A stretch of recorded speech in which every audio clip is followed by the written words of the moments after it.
Kuala Lumpur அனைத்துலக விமான நிலையமான KLIA terminal ஒன்றில் சுமார் 1 வருடம் தங்கியிருந்ததாக கூறப்படும் உள்ளூர் பெண்மணியின் குடும்பத்தினரை இதுவரை கண்டறிய முடியவில்லை என்று போலீஸ் தரப்பு தெரிவித்துள்ளது.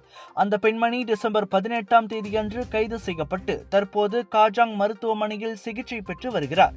உடல்நிலை சீரானதும் அவரை பொருத்தமான பராமரிப்பு மையத்திற்கு அனுப்பி வைக்க திட்டமிட்டுள்ளதாக KLIA மாவட்ட போலீஸ் தலைவர் அசிஸ்டன்ட் கமிஷனர் அஸ்மான் ஷரியாட் கூறியுள்ளார். அதே நேரத்தில் அப்பெண்மணி நீண்ட காலம் KLIA-வில் தங்கியிருந்த காரணத்தை கண்டறிய போலீசார் மேல் விசாரணை தொடங்கியுள்ளனர். இதற்கு முன் சமூக ஊடகங்களில் பரவிய வீடியோவில் அந்த பெண்மணி KLIA டெர்மினல் பகுதியில் தனிப்பட்ட பொருட்களுடன் வாழ்ந்து வந்ததாகவும் இலவச இணையம், குளிரூட்டல் வசதி மற்றும் விமான நிலைய நீர் வசதி போன்றவற்றை பயன்படுத்தியதாக கூறப்பட்டது.